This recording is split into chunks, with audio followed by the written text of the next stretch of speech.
Welcome to QueAquatics and Exotics. And today in my series of enclosures, tanks, and cages, I want to go over a very special but very nano tank.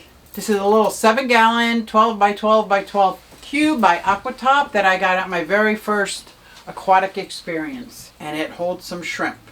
But it hasn't always held these shrimp, so let me tell you the story.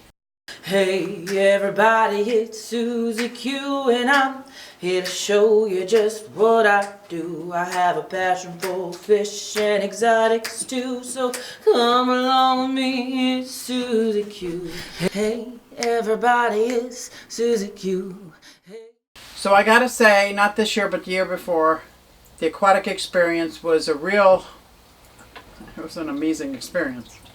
It was an aquatic experience for sure. And Flip Aquatics had these tanks. No, who had this tank? It was Flip Aquatics, Twin City Guppies, Kengley, and LRBretz. All had these little tanks, and these tanks for sale at the end of the show. So I bought this tank, and it says on the side, which it still does, sold, Suzie. And I've kept it on the side of the tank. This is a little 12 by 12 by 12 tanks, and in this were Kengley's guppies. They were albino red koi guppies, and I know that because it's still written on the tank as well.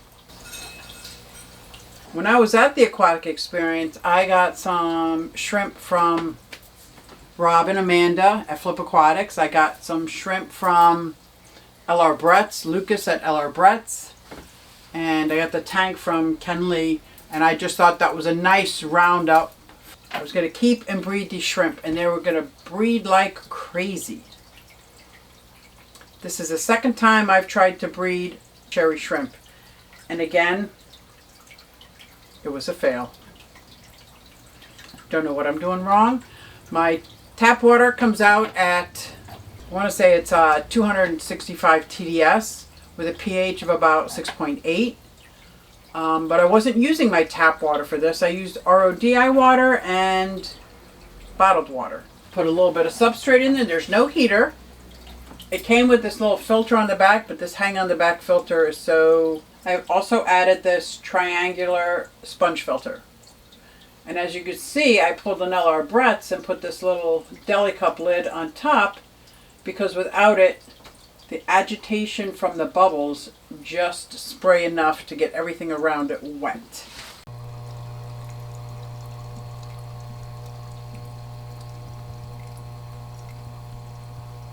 So those shrimp were breeding in the beginning, and I was stoked. I was so excited that they were breeding.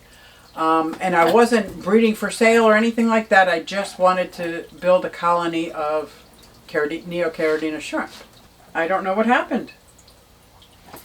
So is this the food? No, this isn't the food because it was Shrimp King Complete. And this one is Shrimp King Color. But they didn't make it. But since then, I have put in these bulletproof Amano Shrimp. I got a couple dozen baby Amano Shrimp, and that is what's in here. This is also where I put my shrimp nest I made from watching One Fish, Two Fish ROC. You should check it out. It's an amazing tutorial. She's got some really good tutorials on her channel. And it was how to make this which probably needs a little bit of a trimming, huh?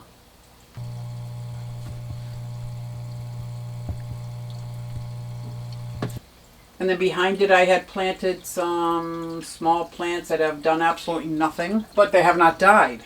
Then I had some bulbitis in here but it has not died. And it's got some snails in here, which I actually think are amazing because when they're babies, they look like little tiny gold glitter. So I do like this tank a lot. It is my only shrimp tank. Unfortunately, it's not the shrimp that I wanted to breed. And obviously, I'm not going to be breeding Amano shrimp in here because this is freshwater. That is my bulbitis and my cholla wood. So yeah, this cholla wood looks pretty used up. I can see a lot of good, healthy Amano shrimp, thank goodness. If you look at this little triangular sponge, not only can you see the shrimp eating off it, but you can start to see moss growing from it. I think that's awesome. Then I would have 2 shrimp nests. Now we're going to take a look at my shrimp nest and see how that looks. But this shrimp nest over here seems to be filling in nice. I'll probably trim it out a little bit.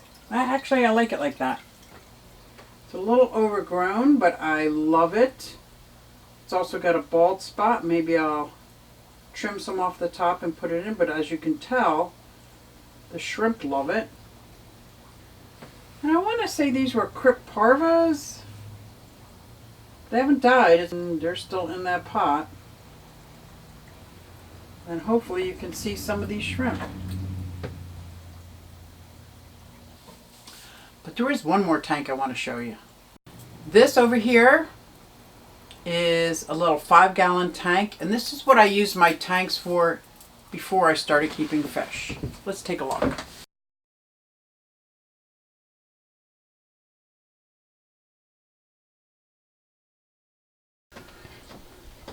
This is a cute little 5-gallon tank.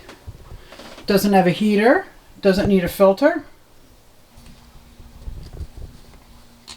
There's definitely a little bird right there.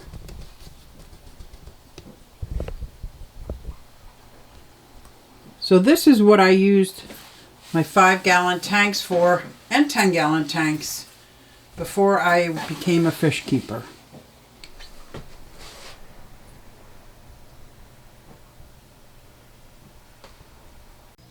Okay, back to the tank at hand. It's my little 7-gallon cube from my Aquatic Experience 2018, and although it didn't start off this way, this is how it is today. So thanks for coming along and checking out this tank in my series of enclosures, tanks, and cages. This little 12-inch cube from Aquatop that I got at my very first Aquatic Experience. So thanks for coming along and checking it out. See you next time. Hey, everybody, it's Suzie Q. Hey, everybody, it's Suzie Q. Na na, hey, everybody, it's Suzie Q. So come along.